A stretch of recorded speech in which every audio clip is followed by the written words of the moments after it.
അവിടെ എനിക്കൊരു കൂട്ടുകാരിയെ കിട്ടി, ഗീത.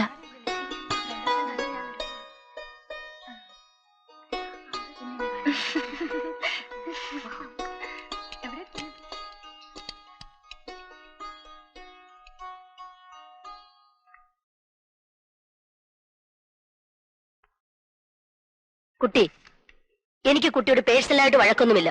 സ്ഥിതിയൊക്കെ അറിയുകയും ചെയ്യാം. എല്ലാ മാസത്തിന്റെയും ഫസ്റ്റ് വീക്കിൽ തന്നെ റെന്റും മെസ് ബില്ലും തീർക്കണമെന്ന റൂള്. ഇന്ന് 15. അവരൊക്കെ എന്നോട് ചോദിച്ചാൽ ഞാൻ എന്ത് സമാധാനം പറയും? കുട്ടി അതൊന്ന് പറഞ്ഞതാ. ആ, നാളെ 2-ൽ തീരുമാനിക്കണം കേട്ടോ. നമുക്ക് എന്തെങ്കിലും ഒരു വഴിയുണ്ടാക്കാം. ഒരു വഴിയുമില്ല ഗീതേ. എവിടുന്നാ? ഈ വളയിൽ ഒരെണ്ണം വിൽക്കാം, അല്ലെങ്കിൽ പണയം വെക്കാം. ഗീതേ, തന്നെ കാണാനൊരാള്. വാ.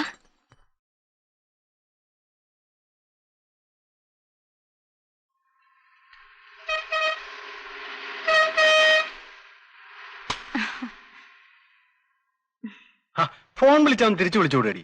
50 പൈസ ചുമ്മാ ഉണ്ടാവോ? അതെ അതെ, പെട്രോൾ എനിക്ക് ഓസി കിട്ടണല്ലേ. എന്റെ കസിനാണ്, അമ്മാവന്റെ മോൻ. കൂട്ടുകാരിയുടെ പേരെന്താ? വനിത. I am Priyadarshan. Hello. Hello. പ്രിയനെ കണ്ടപ്പോൾ തന്നെ എന്തോ എനിക്ക് അയാളോടൊരു ഇഷ്ടം തോന്നി. പ്രിയൻ ഒരു പാട്ടുകാരനായിരുന്നു. ഹോട്ടൽ ബ്ലൂ മൂണിൽ എല്ലാ വൈകുന്നേരങ്ങളിലും അയാൾ പ്രോഗ്രാം നടത്തിയിരുന്നു.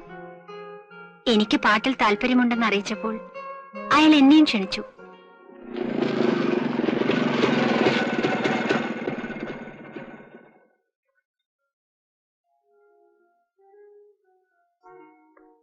ഹലോ. ഹലോ, മുതലാളി ഉണ്ടല്ലോ, വരൂ.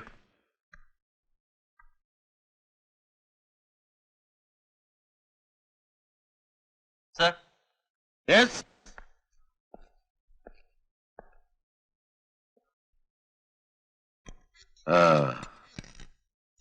ഇതിനു മുമ്പ് എവിടെങ്കിലും പാടിയിട്ടുണ്ടോ?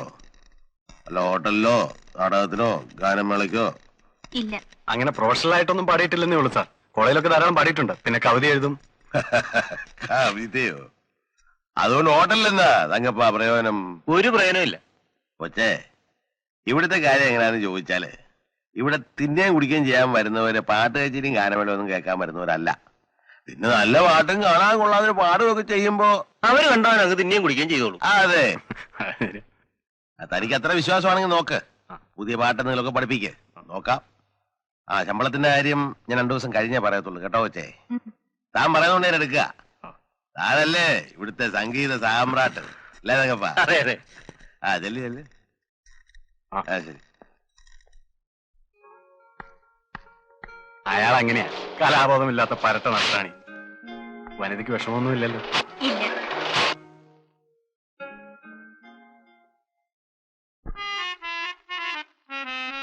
നീലക്കുറിഞ്ഞി നിവാവാ ഇളം താമര നറുമണമായി. നീലക്കുറിഞ്ഞി നിവാവാ ഇളം താമര നറുമണമായി. ഇതെന്ത് കവിതയാ? നീലക്കുറിഞ്ഞി എങ്ങനെ താമരയുടെ നറുമണമായി വരുന്നത്? നറുമണമായി വരുന്നതിനെ കുറിച്ചൊന്നും എനിക്ക് വലിയ പിടിയില്ല. ഇത് ഞങ്ങൾ എല്ലാവരും കൂടെ തട്ടിക്കുട്ടി ഉണ്ടാക്കിയതാ. പിന്നെ ഇവിടെ പാട്ട് കേൾക്കാൻ വരുന്നവർക്ക് കവിതയുടെ വല്ല ആവശ്യമുണ്ടോ? വനിത കവിയൊക്കെ അല്ലേ, വേറെ വല്ലതും മനസ്സുണ്ടായാൽ ഈ മീറ്റിൽ അങ്ങ് തിരുത്തി എഴുതിക്കൂ, നമുക്ക് മാറ്റിപ്പാടാം.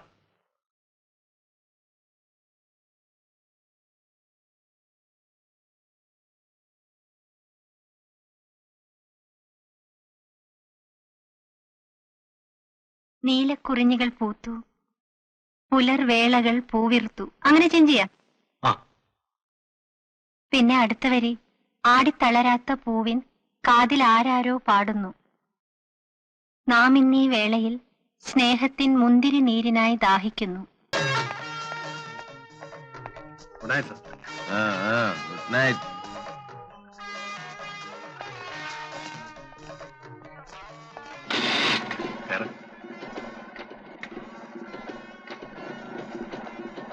അയാൾക്ക് അത്ര പിടിച്ചില്ലെന്ന് തോന്നുന്നു.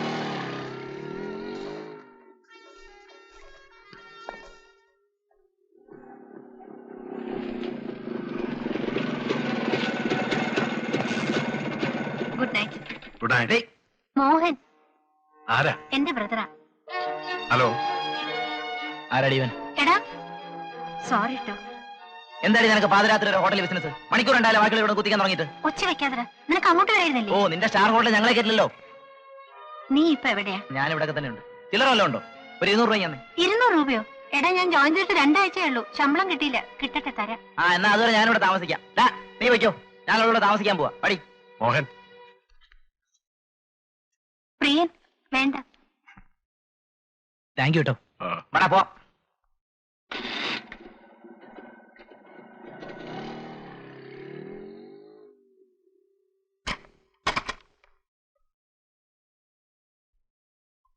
വനിതേ, ഇത് കുറച്ച് അന്തസ്സും അഭിമാനമുള്ള ഒരു താമസിക്കുന്ന ഹോസ്റ്റലാണ്. എന്തായിരുന്നു അവിടെ ബഹളം? അനിയൻ. മണി ഇപ്പൊ എത്രയായി? 12. മാഡം, എന്റെ ഇങ്ങനത്തെ ജോലിയുള്ള ഇവിടെ താമസിക്കണ്ട, മനസ്സിലായോ? പിറ്റേന്ന് മേറ്റന്റെ കാല് പിടിച്ച് മറ്റൊരു സ്ഥലം കിട്ടുന്നത് വരെ അവിടെ തുടരാൻ അനുവാദം വാങ്ങിച്ചു. താമസിക്കാൻ ഒരു പുതിയ സ്ഥലം തേടി പല ദിവസങ്ങൾ നടന്നു. പ്രിയനും സഹായത്തിനുണ്ടായിരുന്നു.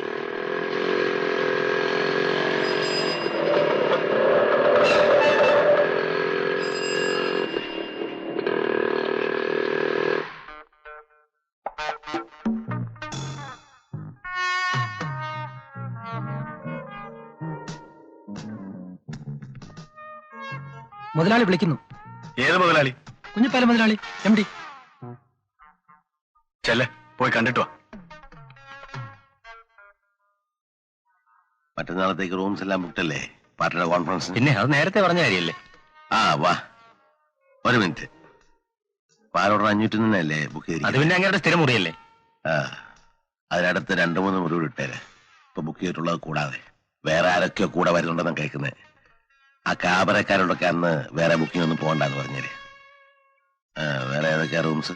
206, 315, 303, പിന്നെ 410. സാർ, പാട്ട് തുടങ്ങാൻ സമയമായി. കാണുന്ന റെസ്റ്റോറന്റിലേക്ക് അല്ലേ?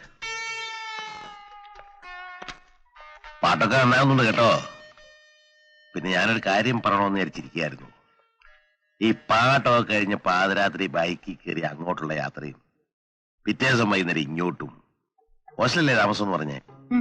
എന്തിനാ വെറുതെ പൈസ വേസ്റ്റ് ആക്കുന്നത്? ഇവിടെ തന്നെ കഴിഞ്ഞു. മറ്റുള്ള ആർട്ടിസ്റ്റുകളെല്ലാം ഇവിടെ തന്നെ താമസം. അതുകൊണ്ട് ഇന്ന് മുതല്, അല്ലെങ്കിൽ വേണ്ട നാളെ വരുമ്പോ പെട്ടിയാട്ടിങ്ങി പോരെ. ബുദ്ധിമുട്ടൊന്നുമില്ലല്ലോ.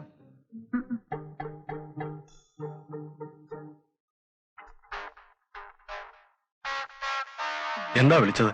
എന്നും പോയി വരണ്ട, ഇവിടെ തന്നെ താമസിച്ചാ മതിയെന്ന്. വനിത എന്ത് പറഞ്ഞു? ഒന്നും പറഞ്ഞില്ല. നമ്മൾ ഒരുമിച്ച് വന്നു പോകുന്നത് അയാൾക്ക് ഇഷ്ടപ്പെട്ട് കാണില്ലെന്ന് തോന്നുന്നു. ഞാൻ എന്ത് ചെയ്യണം? അയാൾ പറയുന്ന കേട്ടോ, ഞാനുണ്ടല്ലോ ഇവിടെ.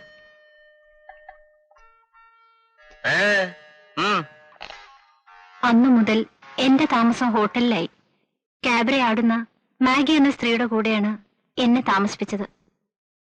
അടുത്തപ്പോൾ അവർ നല്ലൊരു മനസ്സിന്റെ ഉടമയാണെന്ന് തോന്നി. എന്നെ ഇഷ്ടവുമായിരുന്നു. അവർ പറഞ്ഞാണ് ഞാൻ അറിയുന്നത്. പാലോടൻ എന്ന രാഷ്ട്രീയക്കാരനും കുഞ്ഞിപ്പാലും കൂടി ചേർന്നാണ് ആ ഹോട്ടൽ നടത്തുന്നതെന്ന്.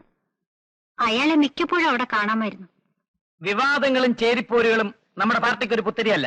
പക്ഷേ തെരഞ്ഞെടുപ്പ് സമാഗതമായിരിക്കുന്ന ഈ സമയത്ത് ഗ്രൂപ്പ് തിരിഞ്ഞുള്ള പ്രസ്താവനകളും മറുപ്രസ്താവനകളും ഇറക്കുന്നത് ഗുരുതരമായ അച്ചടക്ക ലംഘനമാണെന്ന് നിങ്ങൾ ഓർത്തിരിക്കണം.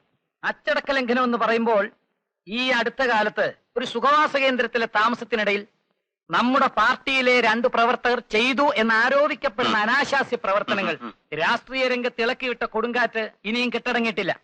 അതുകൊണ്ട് നാം പ്രധാനമായും മനസ്സിലാക്കേണ്ടത് പാർട്ടിയുടെ അന്തസ്, അതായത് പാർട്ടിയുടെ ധാർമ്മിക നിലവാരം എന്ന് പറയുന്നത് വ്യക്തിയുടെ ധാർമ്മിക നിലവാരം തന്നെയാണ് എന്ന് ഇത്തരുണത്തിൽ എന്റെ സഹപ്രവർത്തകരെ ഓർമ്മിപ്പിക്കാൻ ഞാൻ ആഗ്രഹിക്കുന്നു.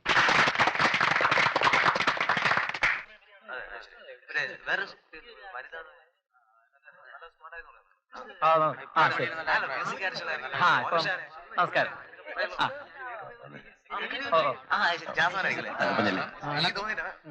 അങ്ങനെ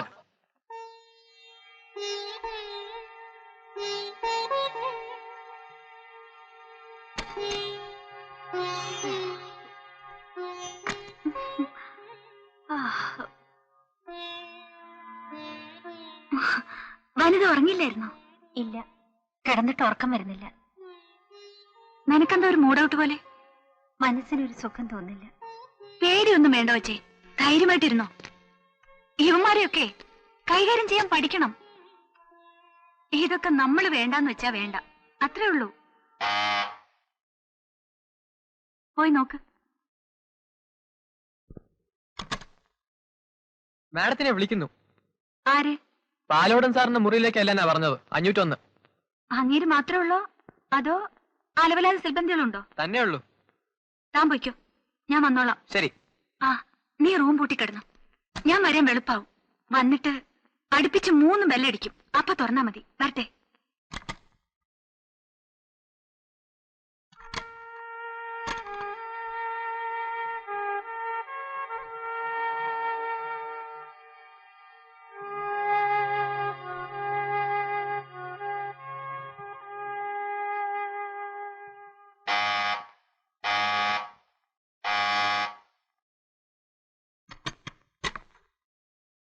ആ കിടന്നോന്ന് നോക്കുകായിരുന്നു. എങ്ങനെയുണ്ട് താമസമൊക്കെ? തൽക്കാലം വേറെ മുറിയൊന്നും ഇല്ലായിട്ടാ. കൊച്ചിനെ ഞാൻ നല്ലൊരു മുറി അറേഞ്ച് ചെയ്യുന്നുണ്ട് കേട്ടോ.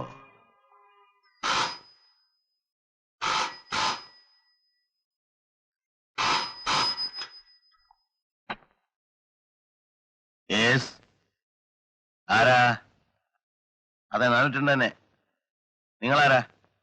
ആ, പ്രിയനോ? എന്താടോ, സുഖം തന്നെ അല്ലേ? ആ, കൊച്ചുറങ്ങാൻ പോവാ, കൊടുക്കണ്ടല്ലോ.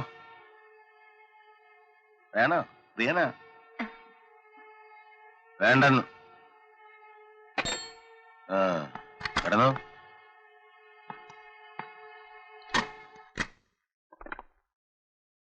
ഹലോ.